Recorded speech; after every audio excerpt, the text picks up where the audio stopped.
Bueno, muy buenas tardes a todos y todas aquí los presentes.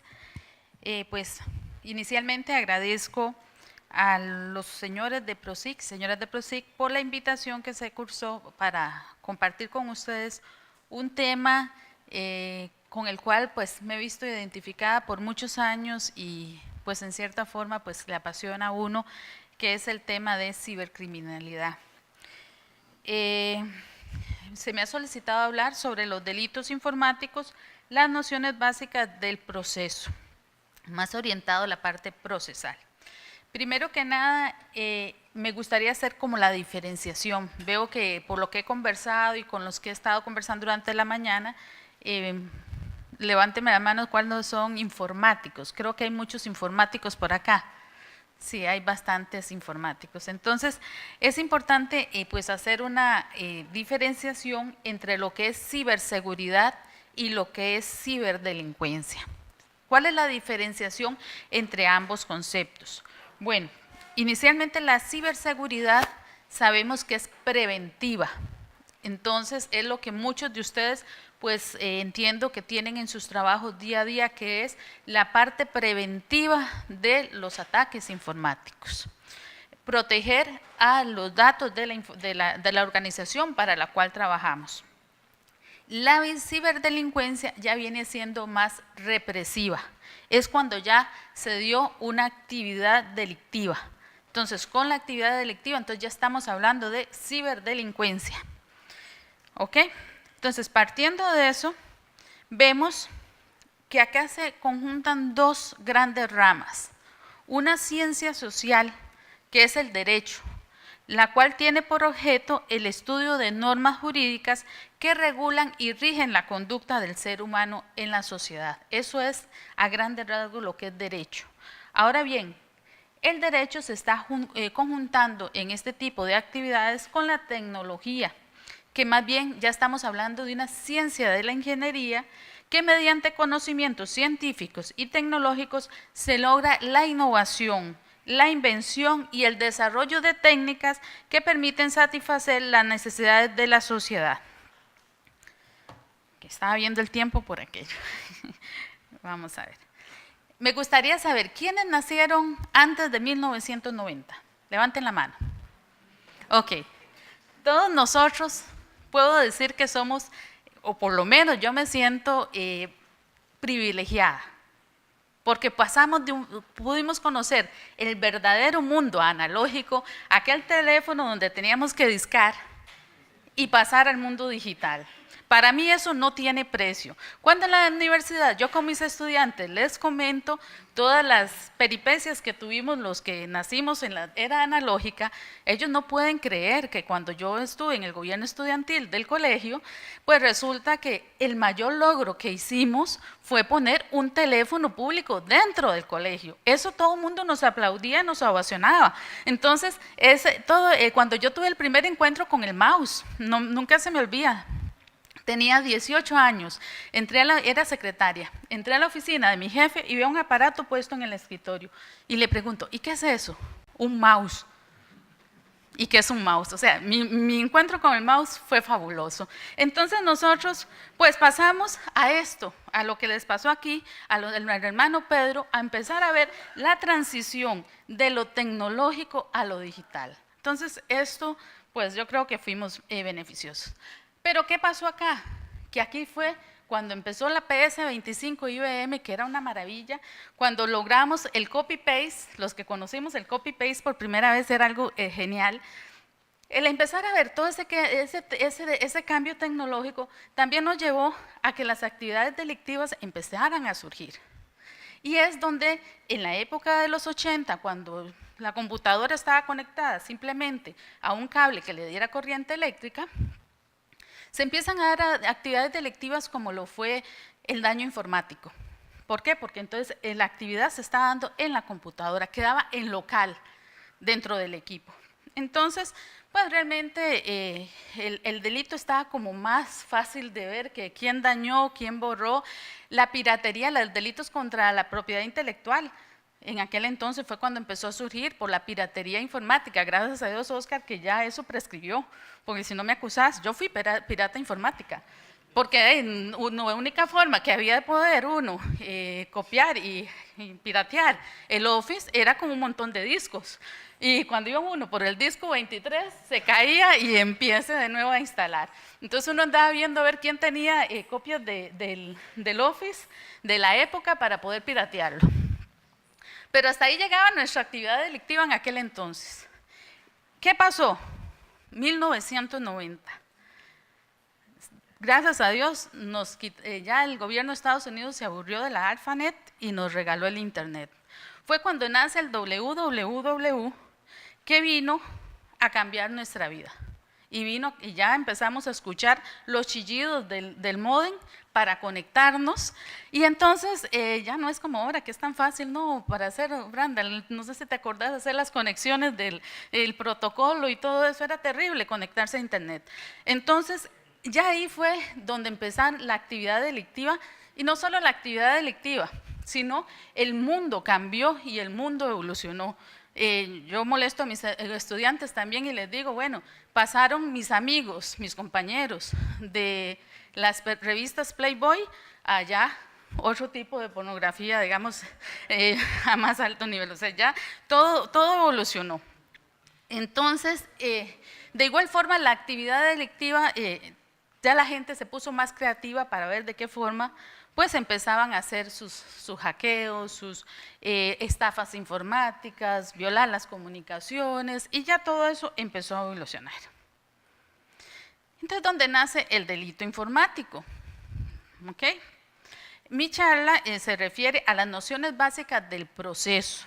Entonces, para poder hablar del proceso, bueno, los que son ingenieros sabemos que el proceso es diferentes pasos que se realizan para llegar a lograr una tarea específica, para llegar y lograr un objetivo. Eso es el proceso.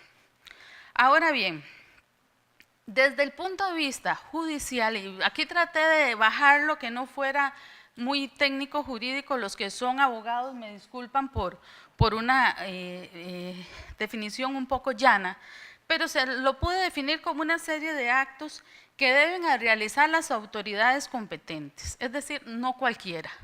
Tiene que ser el Ministerio Público, el OIJ bajo la dirección funcional del Ministerio Público, y en cuando ya entren el juez, son los que tienen digamos, la competencia para ello, donde al partir que son conocedores de un hecho aparentemente delictivo, porque acuérdense que siempre es aparente, supuestamente se realizó el acto delictivo. Entonces, aparentemente delictivo, sea por denuncia o por oficio, el cual, eso significa que puede ser que el Ministerio Público por oficio pueda llegar y accionar, el cual mediante un proceso de investigación y de juzgamiento concluyen con la imposición o no de una sanción.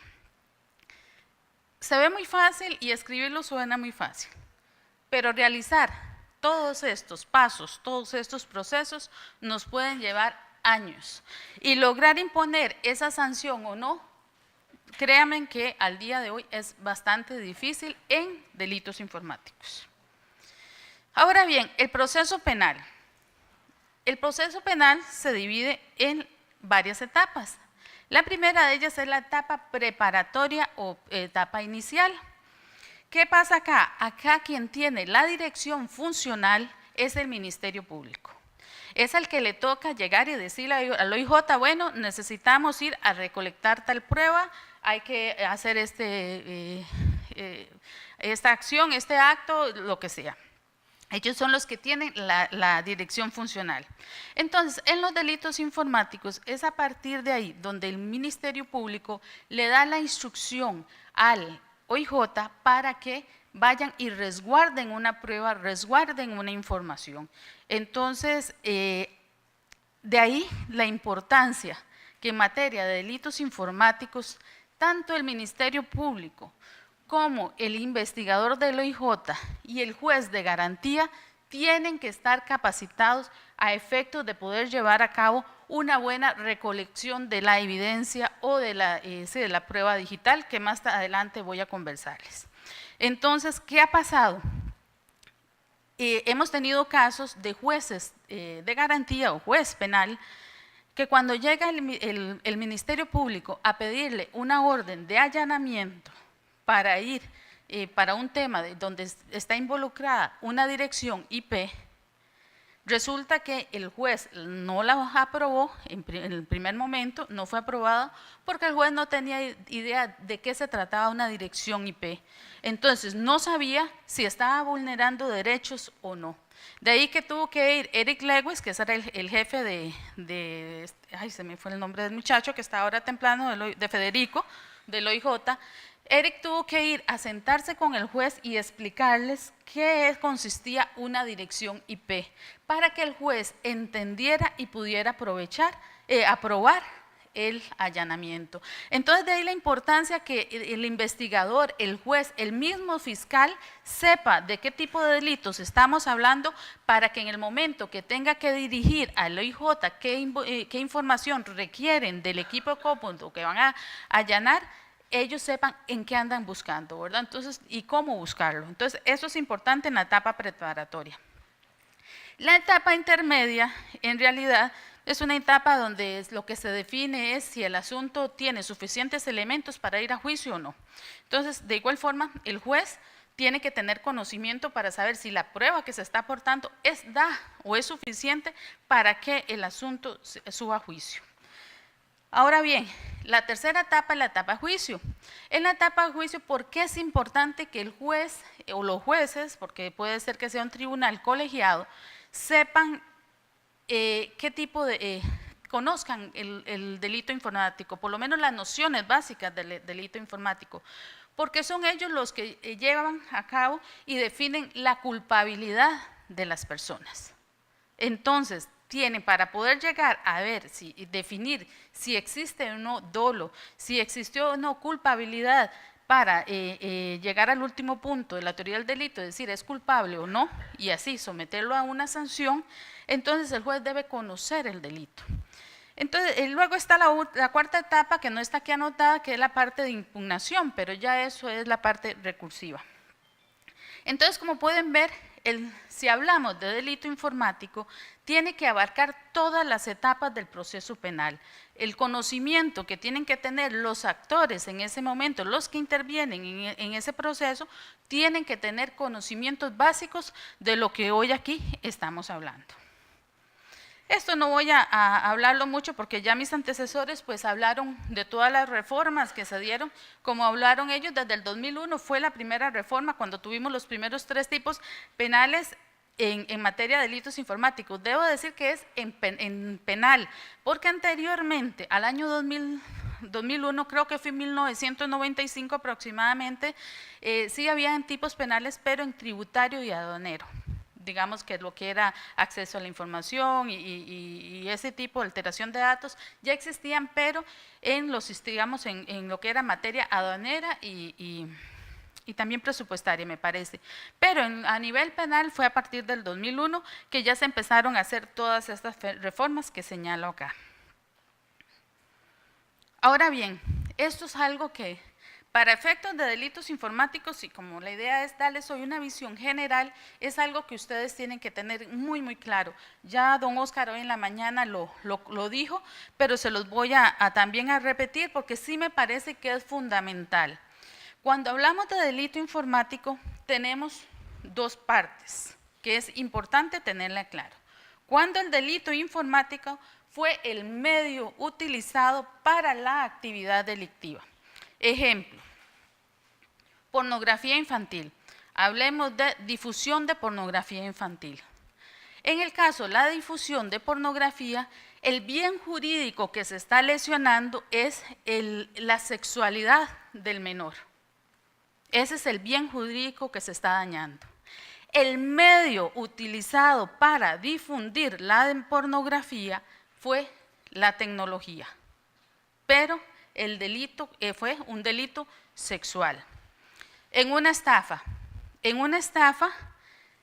por ejemplo, es el bien, la propiedad, la plata, el dinero, lo que se está estafando. El bien, el delito de la propiedad, el bien jurídico es la propiedad, es el bien jurídico que se está defendiendo. Se utilizó el medio informático para realizar la actividad delictiva. Entonces, tengamos claro que es el delito informático cuando la actividad delictiva, la informática fue el medio para llevarla a cabo. ¿Ok? Entonces, esa es un área. La otra parte es cuando el delito informático es el objeto de la actividad delictiva. Es decir, estamos ante un sabotaje informático, donde se destruyeron datos, donde se destruyó la información. Entonces, ¿quién fue el que recibió el golpe de lámpara, llamémoslo así? La información, el equipo de cómputo, el daño lo tuvo la informática, la computadora, el servidor, la red informática, la información.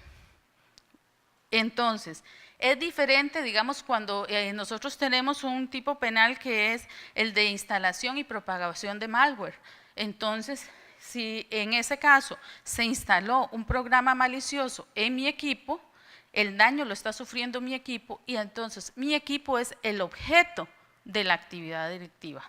Entonces, como ven, hay que tener mucho, hacer esa separación cuando estamos hablando de delitos informáticos. Si ustedes me preguntan, eso es un criterio muy personal. Yo soy del criterio que para mí los delitos informáticos es cuando es objeto de la actividad delictiva.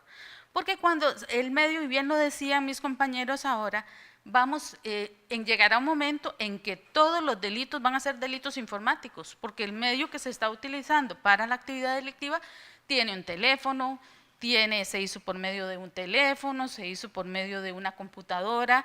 Recientemente Randall publicó en su Facebook algo relacionado y sobre un hacking que ya se hablaba del homicidio por medio de computadoras. Ya los vehículos estos que se manejan solos, se está hablando de que también se pueden programar homicidios con este tipo de vehículos. Yo los programo y ahí donde entra todo un tema de que quién tiene la culpa, la informática, el que lo programó o el que hizo el carro como tal. Entonces son todos esos temas que ya están empezando a surgir por este tema del uso de la tecnología.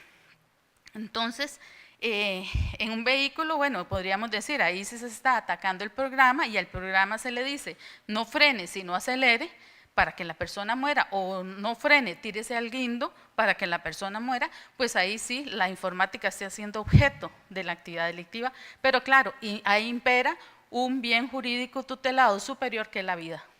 Entonces, ahí hay todo un tema de por medio. Ahora bien, características de los delitos informáticos. Son de rápida ejecución y alto alcance. Yo puedo estar aquí y por medio de un clic mandar a propagar un malware en todas las computadoras de ustedes y en todas las computadoras de universidades de todo el mundo, siempre y cuando tenga acceso y que ellos tengan una puerta donde yo me pueda ingresar. Entonces, son de rápida ejecución y alto alcance, es decir, no está focalizado en este recinto en que estamos, sino que podemos ir mucho más allá. Todo eso dificulta la investigación, todas estas características dificultan la investigación, son de fácil encubrimiento. El mismo hacker no ético puede llegar y y encubrir en su mismo lenguaje de programación. No tengo que decírselo a ustedes que son mucho más expertos en encubrir en ese momento. Realizan la actividad y pueden ellos mismos borrar las huellas que pueden haber dejado. Son novedosos. Tienen nuevos bienes jurídicos tutelados que ahora más adelante lo vamos a ver. Eso fue una novedad también que se da. Los datos informáticos son intangibles, yo no los puedo tocar, no los puedo ver, no puedo ubicarlos, son invisibles. Entonces, los que trasiegan por la red, todo eso le imposibilita o por lo menos le hace difícil al investigador buscar la trazabilidad de ellos. Difíciles de vigilar.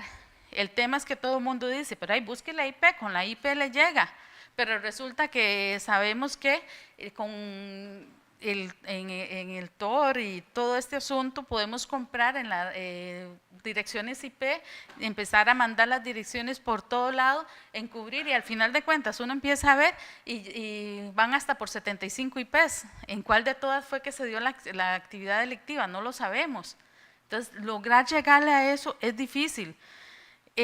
Se habla también, antes de entrar al transitorios por naturaleza, el vigilante, digamos, para efectos de, qué sé yo, un delito, que tenemos sospechas de que va a haber un robo, de que va a haber un homicidio, pues es más fácil poner al guarda ahí a vigilar, ¿verdad? En los delitos informáticos tenemos los vigilantes informáticos. ¿Cómo hacemos para ponerlos? ¿Dónde ponemos los guardianes de la seguridad informática?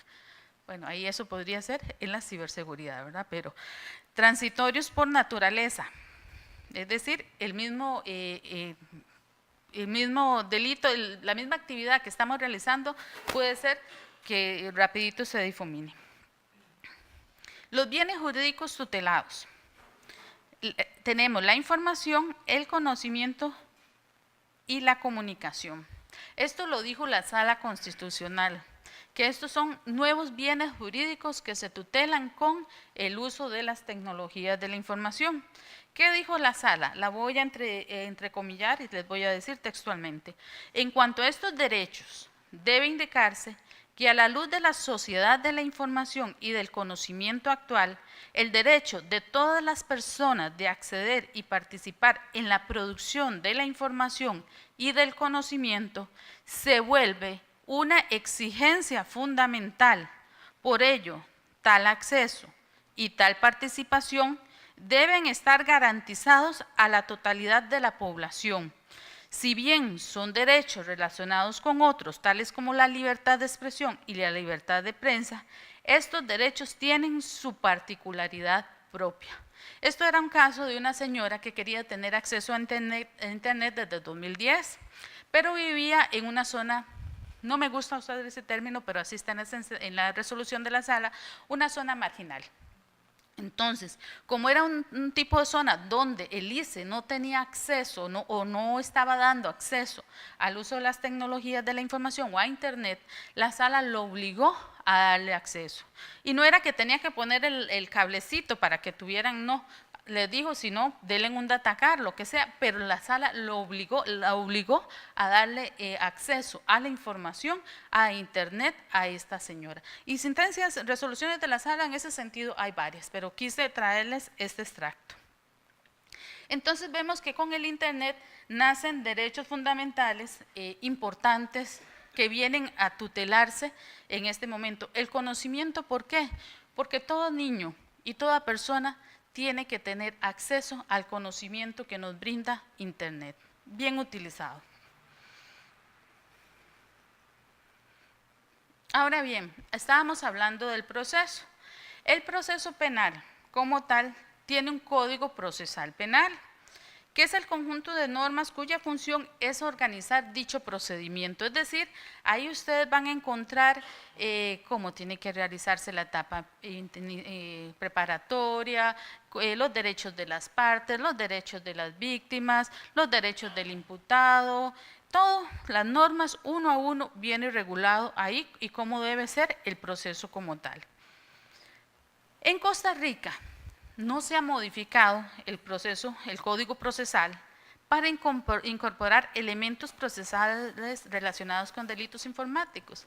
Sin embargo, nuestro código procesal, si bien o mal no es perfecto, sí permite llevar a cabo investigaciones para llevar a juicio esta clase de delitos.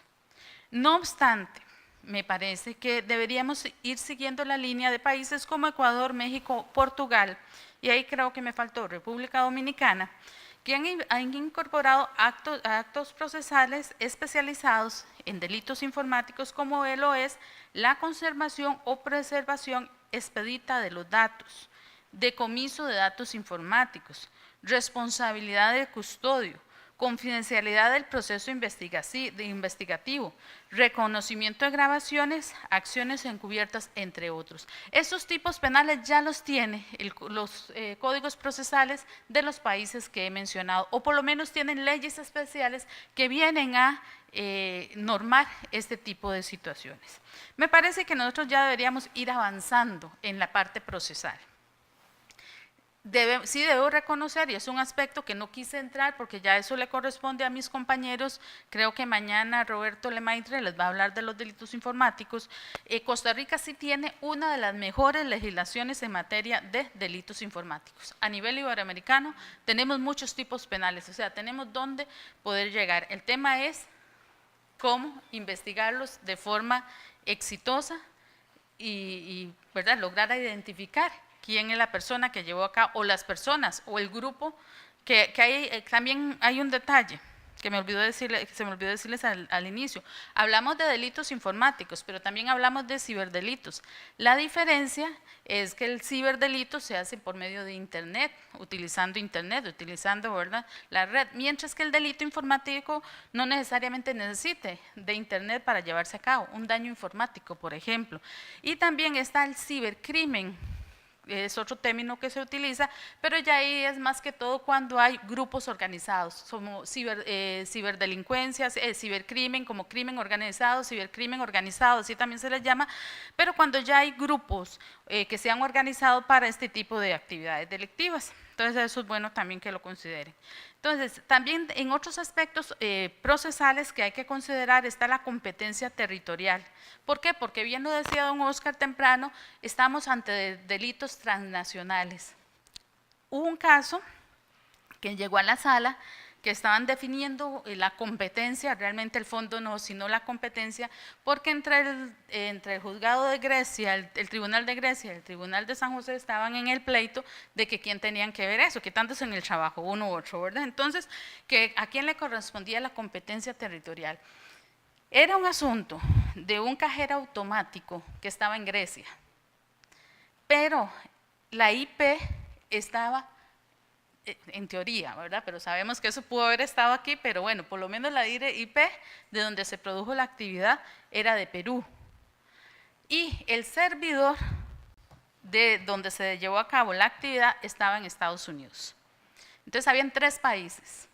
Entonces, ahí Grecia, entonces los de Grecia decían, no, estamos en una competencia donde están 3 países, eso es, entonces ya trajeron una norma del código donde hablaba que eso le correspondía al Tribunal de San José.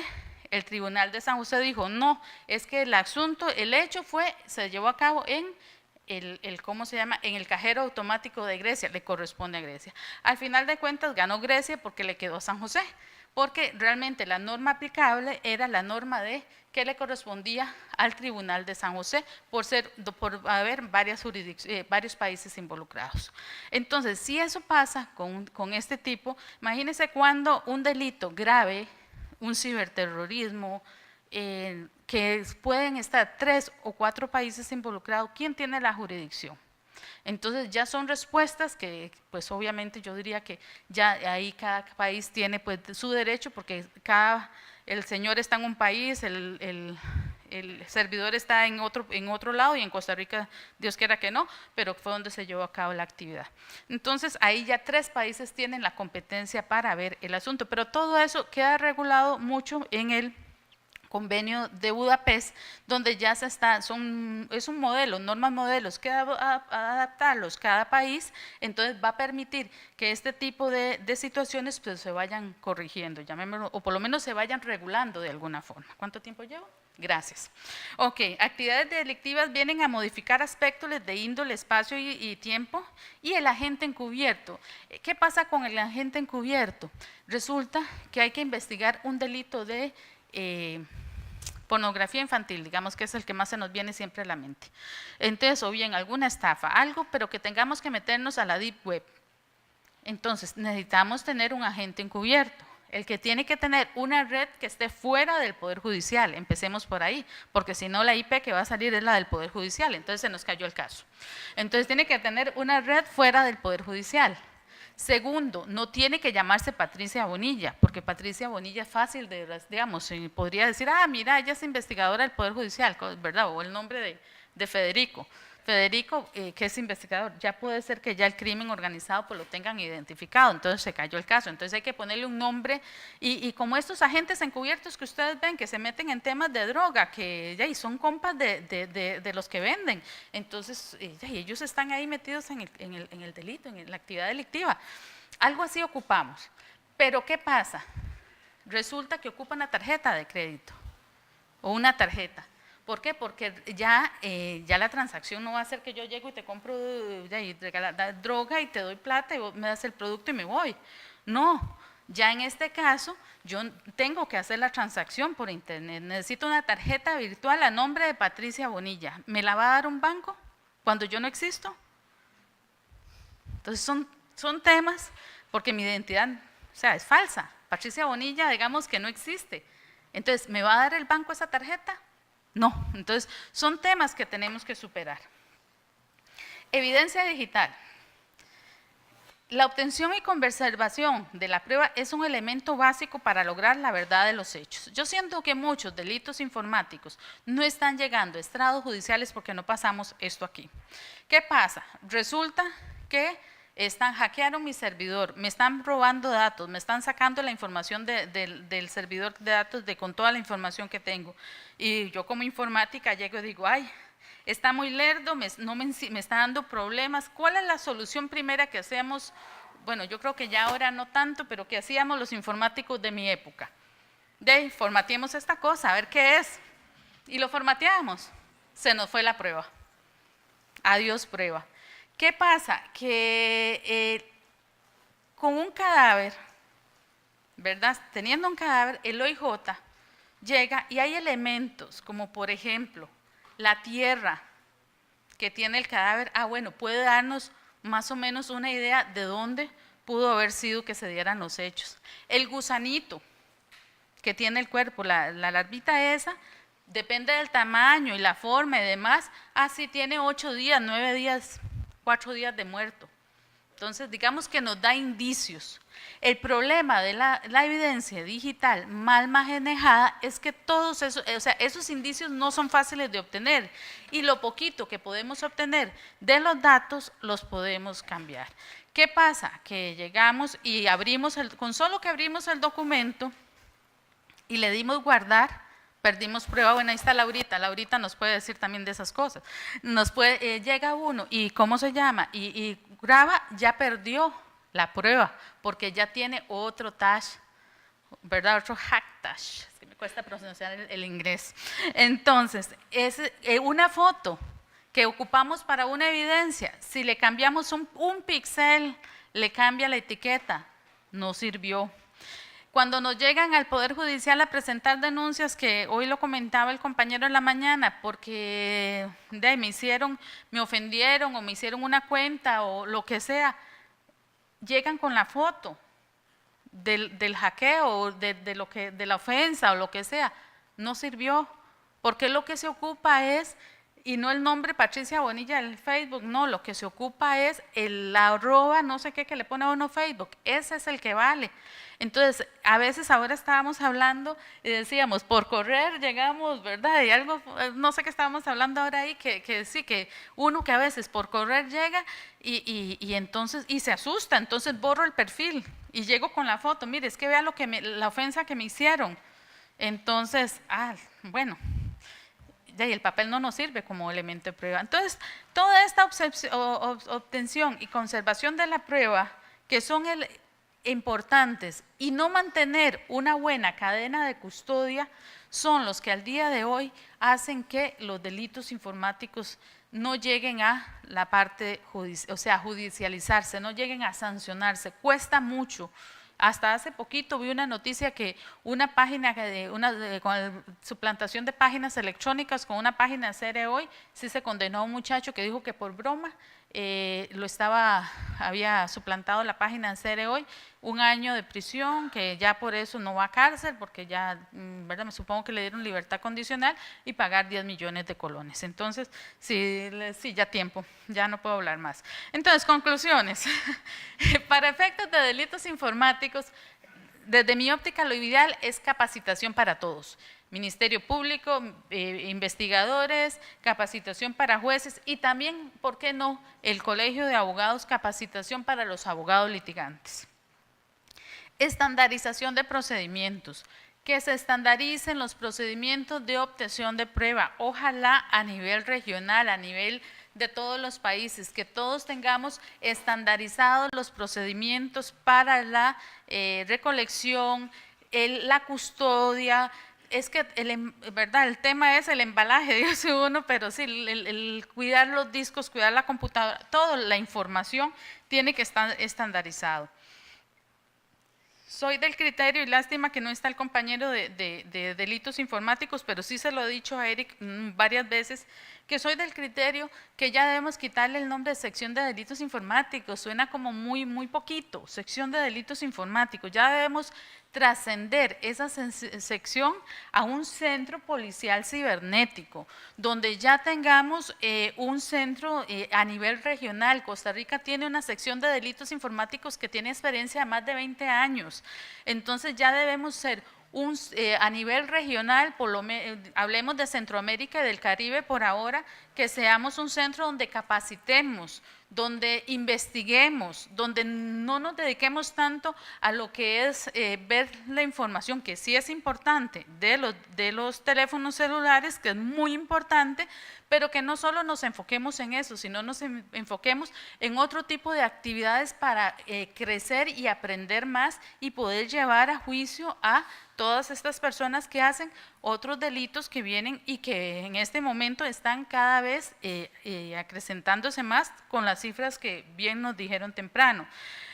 Y la revisión normativa, procesal y sustantiva que tenemos en Costa Rica, hay que hacerle ya una revisión tanto al Código Procesal Penal como al Código Penal y leyes especiales para lograr que los delitos informáticos darle mayor fuerza para que los fiscales y los jueces tengan forma de llevar digamos, a judicializar. Ejemplo, la pornovenganza que se habla ahora o sexting. Tenemos una discusión aquí entre los que más o menos andamos peloteando un poco el tema, porque como tal, la pornovenganza y el sexting no está regulado en Costa Rica, como tal. Podría entrar por violación de datos personales, creo yo que tal vez, pero yo creo que no, ¿verdad? Hay una discusión entre, ¿verdad?, todos, porque podría, si uno quisiera, puede estirar y meterlo por ahí, un buen abogado podría meterlo por ahí, violación de datos personales, pero hay que ver si después se lo aceptan a uno o no. Pero digamos, son cosas que ya hay que ir metiendo acá en nuestro código. Muchas gracias.